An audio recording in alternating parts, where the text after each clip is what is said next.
ब्रेकनंतर एक मोठी बातमी आहे। नाशिकच्या काठे गल्ली परिसरातील दगडफेक प्रकरणामध्ये संशयित आरोपींना 3 दिवसांची पोलीस कोठडी सुनावण्यात आली आहे। वैद्यकीय चाचणीनंतर संशयित आरोपींना कोर्टात दाखल केलं होतं। दरम्यान कोर्टानं या आरोपींना 3 दिवसांची पोलीस कोठडी सुनावलेली आहे। तर नाशिकमध्ये दगडफेक करण्यात आलेली होती। काठे गल्ली परिसरामध्ये ही दगडफेक झाली होती आणि याच प्रकरणामध्ये संशयित आरोपींना 3 दिवसांची पोलीस कोठडी सुनावली आहे।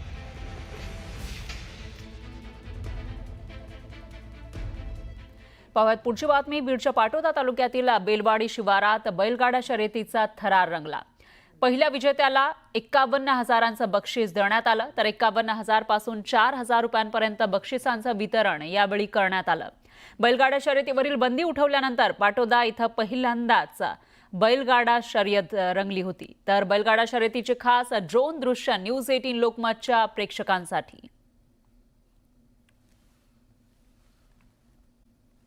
नाशिकच्या घटनेचा मुख्यमंत्री तथा गृहमंत्री देवेंद्र फडणवीस यांच्याकडून आढावा घेण्यात आलाय। नाशिक जिल्ह्याचे माजी पालकमंत्री गिरीश महाजन आणि देवेंद्र फडणवीस अमरावती दौऱ्यात असताना त्यांनी या घटनेचा आढावा घेतलाय। मुख्यमंत्री देवेंद्र फडणवीस यांनी स्वतः केली जखमी पोलीस अधिकारी आणि कर्मचाऱ्यांची फोनवरून विचारपूस। नाशिक शहरातील परिस्थिती नियंत्रणात, तर गिरीश महाजन यांच्याकडूनही आढावा घेतल्यानंतरची माहिती समोर आली आहे।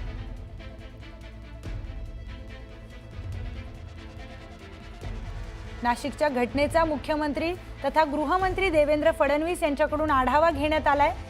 नाशिक जिल्ह्याचे माजी पालकमंत्री गिरीश महाजन आणि मुख्यमंत्री देवेंद्र फडणवीस अमरावती दौऱ्यावर असताना त्यांनी या घटनेचा आढावा घेतलाय।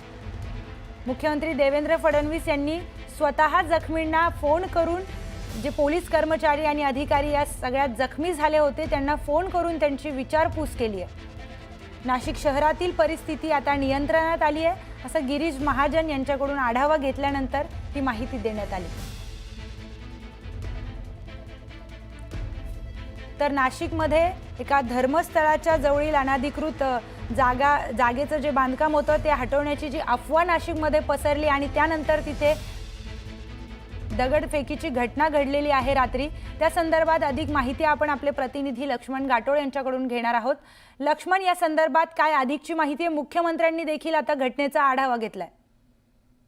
नाशिकमध्ये काल रात्री जी पोलिसांवर दगडफेक झाली, या सगळ्या घटनेप्रकरणी राज्याचे मुख्यमंत्री आणि गृहमंत्री देवेंद्र फडणवीस यांनी स्वतः या सगळ्या प्रकरणाचा आढावा घेतलेला आहे। ते अमरावती दौऱ्यावर आहे आणि अमरावती दौऱ्यावर असताना नाशिक जिल्ह्याचे माजी पालकमंत्री गिरीश महाजन हे देखील देवेंद्र फडणवीस यांच्या सोबत होते। त्याच वेळेला गिरीश महाजन यांच्याच फोनवरनं देवेंद्र फडणवीस यांनी नाशिक शहराचे पोलीस आयुक्त संदीप कर्णिक यांच्याशी देखील चर्चा केलेली आहे।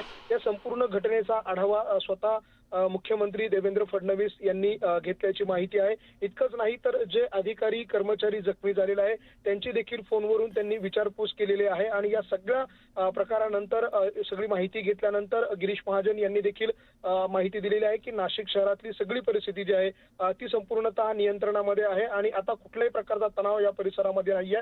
मात्र पोलिसांवरती हल्ला करणाऱ्यांना सोडलं जाणार नाही, त्यांच्यावर कठोर कारवाई केली जाईल अशा प्रकारचा इशारा जो आहे तो देखील देण्यात आलेला आहे। एकूणच नाशिकमध्ये काल जी अनधिकृत दर्गा हटवण्याची कारवाई हाती घेण्यात आली होती महापालिकेकडनं, ती कारवाईच्याच पूर्वी मध्यरात्रीच्या सुमारास पोलिसांवर ज्या पद्धतीने एका जमावानं जोरदार दगडफेक केली, हल्ला केला, ज्यामध्ये 30 ते 35 पोलीस कर्मचारी, 2 सहाय्यक पोलीस आयुक्त जखमी आहे, या सगळ्यांची विचारपूस स्वतः मुख्यमंत्र्यांनी केलेली आहे आणि त्यांनी या सगळ्या प्रकरणाचा आढावा देखील घेतला आहे। नक्कीच लक्ष्मण, धन्यवाद आपण दिलेल्या सविस्तर माहितीसाठी।